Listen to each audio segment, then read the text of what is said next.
Welcome to it matters. నేను మీ మాధురి. ఈరోజు మనం చాలా ప్రత్యేకమైన రోజుగా చెప్పుకోవచ్చు. ఆగస్ట్ 23. ఇప్పటికే చంద్రయాన్ 2 టైమ్స్ మనం ఇస్రో ప్రయోగించడం జరిగింది. కాకపోతే అది ఎప్పుడు కూడాను కక్ష వరకు మాత్రమే వెళ్ళేది. ఈసారి ప్రతిష్టాత్మకంగా ఇస్రో తీసుకొని చంద్రయాన్ 3ని సౌత్ పోల్ వైపు లాంచ్ చేయబోతుంది. ప్రస్తుతానికి అది టోటల్గా చంద్రయాన్ 3 సక్సెస్ఫుల్లో మనకి ఎలా ఉంటుంది, ఇండియాలో తర్వాత ఎలాంటి మార్పులు రాబోతున్నాయి, ఇలాంటివన్నీ కూడా మనతో చెప్పడానికి మనతో పాటు కిరణ్ చంద్ర ఐటీ ఎక్స్పర్ట్ మనతో పాటు ఉన్నారు. ఆయన్ని అడిగి డీటెయిల్గా తెలుసుకుందాం. నమస్తే కిరణ్ చంద్ర గారు. నమస్తే కిరణ్ చంద్ర గారు, చంద్రయాన్ 3 సక్సెస్ఫుల్గా సౌత్ పోల్పై ల్యాండ్ అవుతుంది అట్ ఫస్ట్ టైం. ఎలా ఫీల్ అవుతున్నారు? అమేజింగ్ అండి. ఇస్రో సెల్ఫ్ రిలయంట్గా మనం సాధిస్తున్నటువంటి ఈ ఫీట్ ఇది. మనం స్వయం శక్తితో ఎదుగుతున్నందుకు సైంటిఫిక్ కమ్యూనిటీ మొత్తం అంతా కష్టపడి పనిచేసింది. విదేశాల మీద యావతోటి వెళ్ళిపోకుండా ఇక్కడ మన దేశంలోనే ఉంటూ మన దేశం కోసం అభివృద్ధి కోసం పనిచేసినటువంటి సైంటిఫిక్ కమ్యూనిటీ మొత్తానికి కంగ్రాచులేట్ చేస్తూ థ్యాంక్స్ చెప్తూ భారతదేశం మొత్తం అంతా వాళ్ళని చూసి గర్వపడుతున్నటువంటి సందర్భం ఇది. చంద్రయాన్ 3 ఇంత సక్సెస్ఫుల్ కావడానికి అంటే ఇంతవరకు కూడాను ఇండియా తీసుకున్న ఏ ప్రతిష్టాత్మకమైన ప్రాజెక్ట్ కూడాను సగం వరకు వెళ్ళి ఆగిపోయేది. కానీ చంద్రయాన్ 3 ఇంత సక్సెస్ఫుల్గా కావటానికి మెయిన్ రీజన్ ఏంటంటారు? దీని వెనక ఎవరున్నారు? ఇప్పుడు దీని వెనక ఎవరున్నారు అని అంటే ముఖ్యంగా మొదలు పెట్టాల్సింది ఈ మూన్ ల్యాండర్ పేరు విక్రమ్ అని పెట్టారు. ఆ విక్రమ్ అనగానే గుర్తుకొచ్చేది విక్రమ్ సారాభాయ్. డాక్టర్ విక్రమ్ సారాభాయ్ ఇస్రో వ్యవస్థాపకులు. ఆయన దాన్ని స్థాపించినటువంటి వ్యక్తి. సంపన్నమైనటువంటి కుటుంబంలో పెరిగి లండన్లో విద్యను అభ్యసించి భారతదేశానికి తిరిగి వచ్చి అప్పుడే స్వాతంత్రం వచ్చినటువంటి భారతదేశంలోకి తిరిగి వచ్చి ఎడ్ల బళ్ళ మీద సైకిళ్ళ మీద మొదటి రాకెట్ పార్ట్లు మొత్తం అన్నింటినీ తీసుకొని పోయి ఆయన మొదటి ప్రయోగం చేసినటువంటి వ్యక్తి డాక్టర్ విక్రమ్ సారాభాయ్. విక్రమ్ సారాభాయ్ ఈ స్పేస్ రీసెర్చ్ ఆర్గనైజేషన్ కావాల్సినటువంటి పునాది మొత్తం అంతా ఏర్పాటు చేసినటువంటి వ్యక్తి. అది అంతటితోటే కాకుండా ఆయన అనేకమైనటువంటి సంస్థలను కూడా ఈ రోజున భారతదేశంలో స్థాపించారు. ఆయన అవి చెప్పుకుంటూ పోతుంటే చాలాసేపు పడుతుంది. మచ్చుక్కి Indian institute of management IIM Ahmedabad ఆయన స్థాపించింది. ECIL ఈ రోజున ప్రపంచం మొత్తం మీద ఎలక్ట్రానిక్ ఓటింగ్ మెషిన్స్ని తయారు చేసి ఒక ప్రజాస్వామిక పద్ధతిని బూత్ క్యాప్చరింగ్ వంటి వ్యవస్థని లేదు ఇప్పుడు మా దగ్గర EVMలు వచ్చినాయని చెప్పుకుంటున్నాము అంటే కనుక ఆ సంస్థను స్థాపించింది కూడా విక్రమ్ సారాభాయ్. ఆ రోజున ప్రపంచంలో అనేక చోట్ల అవకాశాలు ఉన్నా దానికి వెళ్లకుండా దూరదృష్టితోటి భారతదేశం ఎప్పటికైనా స్వావలంబనతో స్వయం శక్తితోటి ఎదగాలి అనేటువంటి కాంక్షతోటి తిరిగి వచ్చినటువంటి వ్యక్తి విక్రమ్ సారాభాయ్. ఆయనే దీనికి వ్యవస్థాపకులు. బహుశా ఒక ధ్రువతార మన స్పేస్ ప్రోగ్రామ్కి అని కూడా మనం అనుకోవచ్చు. విక్రమ్ సారాభాయ్ దీనికి మొత్తం వెనకాతలుండి నడిపించారు అని చెప్పి అంటున్నారు.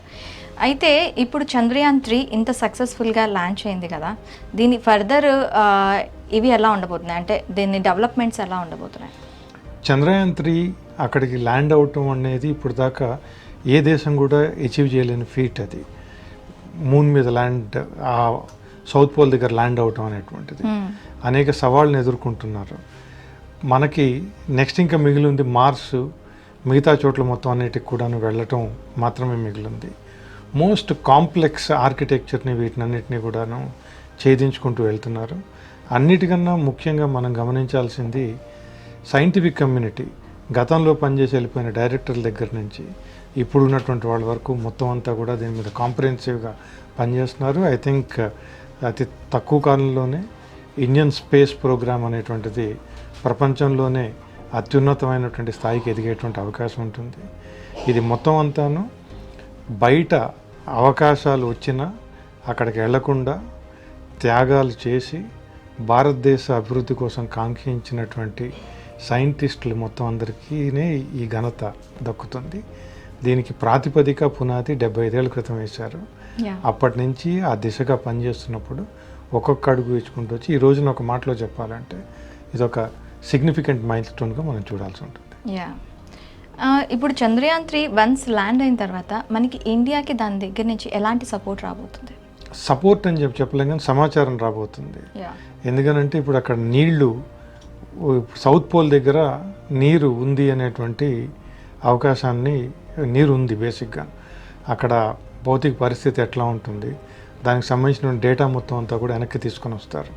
ఇంకొక చోట జీవరాశులు బ్రతుకుంటానికి అవకాశం ఎక్కడన్నా ఉందా అని పరిశీలించేటప్పుడు మార్స్లో నీళ్లు ఉండేటువంటి అవకాశం ఉందనేటువంటిది ఒక చర్చ, చంద్రుడి మీద ఉంది అనేటువంటిది ఇంకో చర్చ. అందుకని జీవరాశులు ఇంకెక్కడన్నా ఉండేటువంటి అవకాశం ఉందా అనేటువంటి విషయాలను ఛేదించడానికి అక్కడి నుంచి వస్తున్నటువంటి సమాచారం అంతా కూడా కీలకమైనటువంటి పాత్ర పోషిస్తుంది.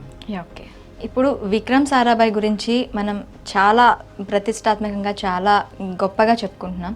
విక్రమ్ సారాభాయ్ గురించి డీటెయిల్గా ఇంకా ఫుల్ ఫ్లెడ్జ్డ్గా మనం ఏమైనా తెలుసుకోవచ్చా? ఖచ్చితంగా తెలుసుకోవచ్చు అండి. మల్లికా సారాభాయ్, డాక్టర్ మల్లికా సారాభాయ్, అందరికీ ఆవిడ యాక్టివిస్ట్ గాను, యాక్ట్రెస్ గాను, డాన్సర్గా మాత్రమే తెలుసు. కానీ ఆర్గనైజేషనల్ బిహేవియర్లో ఐఏఎంలో ఆవిడ పిహెచ్డి పూర్తి చేశారు, 1976లోనే పూర్తి చేశారు.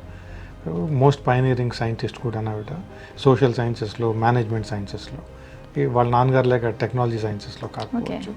అండ్ మల్లికా సారాభాయ్ గారితో ఇప్పుడు మనం will get in to a detailed conversation. Vikram Sarabhai ఎట్లా స్ఫూర్తిగా ఉన్నారు, తండ్రిగా తన పాత్ర ఏంటి, సైంటిస్ట్గా తన పాత్ర ఏంటి, ఒక దేశంలో ఉన్నటువంటి ఒక పౌరుడిగా ఆయన ఏ రకమైనటువంటి కృషి చేశారు అన్నటువంటి విషయాల్ని నేరుగా ఆయన కుమార్తె మల్లికా సారాభాయ్ గారి దగ్గర నుంచి తెలుసుకుందాం.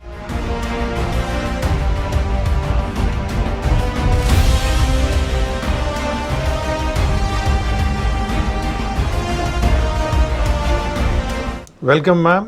So the first question that I would like to ask you is, could you tell us why the space lander, or you could say the moon lander, has been named Vikram, and how do you feel about it? Great joy, expectations, sense of fulfillment. One had heard so much about Papa's dreams, and that it is in some ways a culmination of something that he imagined over 50 years ago, when nobody was imagining things like this and nobody was thinking that India would ever have the capability. Trepidation and a sense that by landing on the South Pole, we are actually doing something for the entire human race. It's not about us or India or about the scientific community, but it's something that is a step for the humanity. And I think that is important to remember in a time when we are so filled with violence and hatred and a race against each other rather than a race towards the best. And I think Papa's life was about racing towards the best of what you could do rather than racing to defeat somebody else. It was a race to win and not a race to defeat. And I think we should all remember that, and the spirit of that, the spirit of the fact that everything Papa did in science was for the betterment of humanity. It was never to show off how powerful we were or how clever we were or how deft we were or any of those things. It was always for the betterment of the last person. And I hope that in this, what I hope will be a moment of success, we remember that and rededicate ourselves to that one important thing in life. So I think it's an amazing thing that Vikram Sarabhai continues to inspire generations and generations. Is going to inspire many people in the future too. But if I were to ask you, what would be the memory, the first memory that you might get when you think about Vikram Sarabhai? His smile and his curiosity. As children, I was born at a time when India was not able to import anything, and you didn't have the kind of toys and gadgets and so on that children today take for granted. So every time Papa or Amma went abroad, they would bring us back a new mechanical toy. And Papa would bring it back really to figure out how it worked. So he would come and officially give it to us. And then immediately with screwdrivers, he would take it apart to see how it worked. And then he never had the time to put it together again. So I remember these roomfuls of toys which we could never actually play with, but were there. I mean, we knew. So it was really funny. I remember him bringing back what must have been one of the earliest precursors of an early computer or a word processor. And my brother Karthikeya and I spending hours with this little blue box with white paper coming out, and the excitement of that, and then going with Papa to see the first large computer in the United States, and it was as big as a room.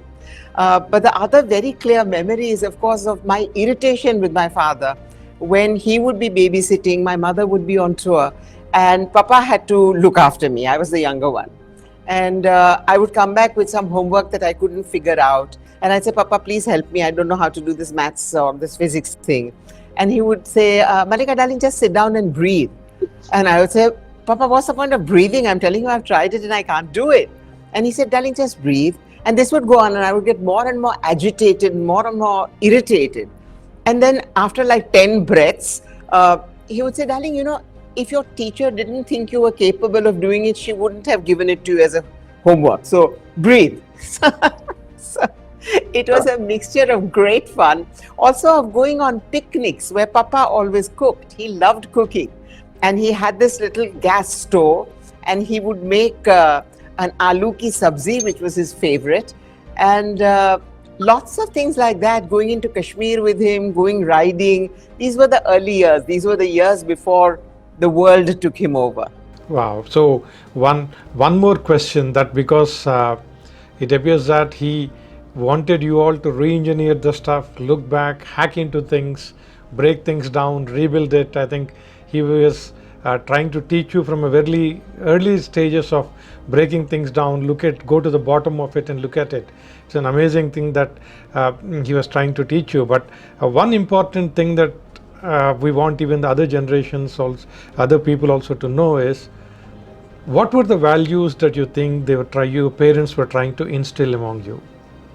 Justice, truth, honesty, self-dependence, and always working for the less privileged. Always. That education was our capital. Nothing else mattered. We came from privilege. We had to be the voice of the voiceless. We had to be the ones who extended our knowledge to open windows in dark lives. Never saying this, but both them and my larger family is always doing it. And the greatest joy for both Amma and Papa was not getting an award, but of somebody acknowledging that their lives had been touched. And over the years, hundreds of thousands of people have come to me and told me stories of how Papa and Amma have touched their lives in ways that they will never forget. And I think his wonder and curiosity at life, that everything could be made beautiful. And if it wasn't beautiful, it was up to us to make it beautiful for everybody. That's really good to know. But one important curious thing that we all always felt was, you see now that there might be some push for, if you look at for the Indian ecosystem to evolve, etc. But the last 3 decades, I would rather say that the whole of the generations were only looking of going the brain drain, and the common argument has always been that brain drain is better than brain in the drain. But we see that people like Homi Jahangir Baba, Vikram Sarabhai, they were educated from the privileged sections of the society, had the opportunity of learning things from the best of the institutions. They were very much settled in abroad. Why did they choose to come back to India, where we see that there are very few opportunities for scientific research in India at that time, and also the resources? We see the first rocket that they were just trying to launch it. They were carrying it themselves on a bullock cart. So I think we would just want to know, and I think a lot of people would be more curious to know of what made Vikram Sarabhai to choose and come back to India. I think patriotism and nationalism have become very dirty words today. They have become words that are connected with hating the other, whatever the other might be. But I think Homi and Papa and many people like that truly wanted to build a nation that was fair and just and that allowed dignity for every last person. And they felt that they had the wherewithal to do it, that they didn't have to worry about where the next meal was coming from. And you know, like the famous tale of Christ going off and gathering people to come back for his mission, Papa used to go abroad and convince the bright young minds to come back. And Kiran Karnik is one of those, but there were many, many more. And he had a belief in him for the future of India that could inspire people to feel that, yes, I can be part of a nation that is being built. I can be somebody with whose hands this country will stand tall. I think that idealism has gone away, that commitment has gone away, and as I said, jingoism has taken the place of nationalism. I often ask myself, what would Papa's reaction be to the world that we live in today? I like to think that had he not died so long, perhaps history in India would have been slightly different, because it was a time when politicians believed in people like Homi and Papa, didn't think they had a hidden agenda, didn't think that they wanted to slash away money anywhere, knew that these scientists were giving up otherwise very, very exciting and lucrative careers to devote themselves entirely to building a country and building a vision for a country, that they understood that you couldn't put science on a back space and say, in 10 years, I will invest in science and technology. And Panditji was somebody who totally believed in them and backed them. Today, the level of mistrust and suspicion and corruption are so high that I don't know what people like that would have done today, honestly. But again, it's we always even think that when we start working on, we from the free software movement start working on certain issues for the Indian community, we hardly see the Indian big businesses or anyone really investing in solving the hard problems of the society. So we continuously try to draw inspiration from people like Vikram Sarabhai, Homi Jahangir Baba and others. But I still wonder, do you think that it was important for us 60 years back, at the dawn of very independence, to focus on a space program when India did not have the resources and where we were really strangled with resources? And do you think it was important because anything that we are celebrating today, actually all the foundations, the thought process, the work culture, everything has been sowed by them long back? What do you say? That was it important for us to invest so early?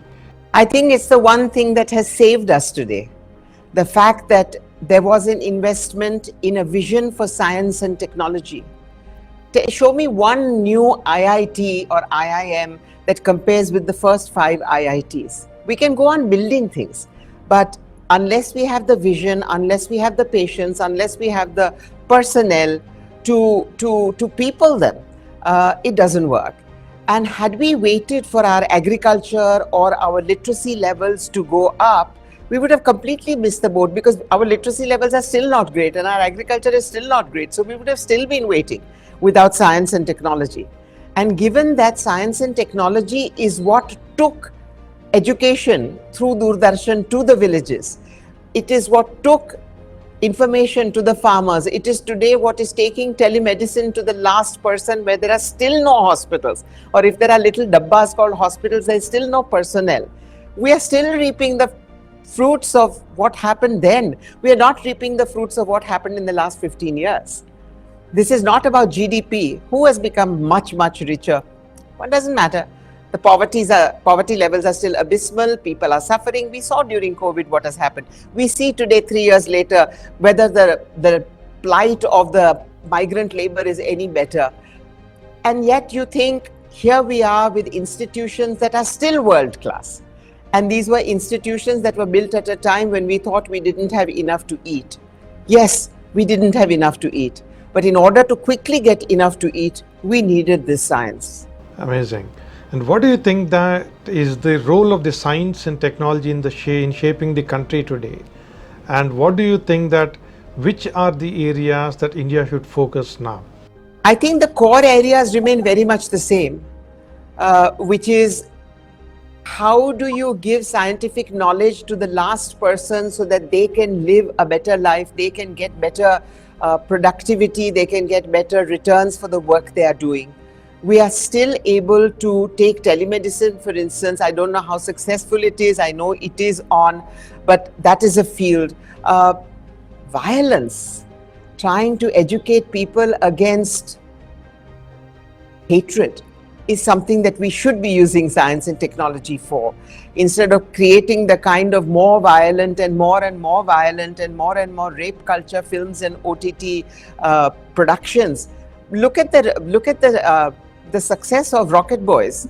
I think more young people have been inspired towards science and towards looking into the lives of Homi Bhabha and Vikram Sarabhai than through any number of class book textbooks or any number of documentaries, because who watches documentaries? So today the entire field of entertainment, what the work I do, for instance, in trying to use the performing arts to talk about fundamental issues of humanity, of humanism, of equality, of respect, of diversity. I think if science can do it, if there can be a flood of programs, creative programs, imaginative programs, using the latest technology so that people get wowed by the technology, but the message is something which is humane. I think this is where it should be going, and continuing to see how the life of that last person who still lives without electricity can be improved. Amazing. So, but you mentioned about Rocket Boys. I think I don't think that the popular web series Rocket Boys does justice to the life and legacy of the great visionary scientists. I don't think anything can do justice, but it's a huge step forward. It's a huge step forward. The idea was to bring two iconic figures to the mentality of the young today, who don't really know it and who only watch things like Scam 92 or whatever it was called, and think that it is only by scamming or corruption or becoming a don or becoming a very corrupt entrepreneur that you can get to the top. It gave an idealistic take on what is possible. And I think that I am completely with the Rocket Boys producers in saying that this is not a scientific thing. This is not saying that this is all their life is, but these were two living people who made a difference. And that's a difference that you are living today.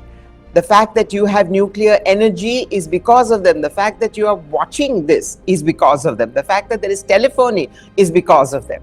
And that you can be honest and good human beings with your own weaknesses and still be amazing people who do amazing things. I think that's the kind of message that needs to go out more and more. And the fact that it is on science is great. I have been wanting to do an OTT series on the women behind the Mars mission and Chandrayaan. I'm still looking for money. So if this program goes to anybody who wants to back that, get in touch with me. Amazing. We wish that this program should go to a lot of people, and that there would be people who would be funding you to make that series happen.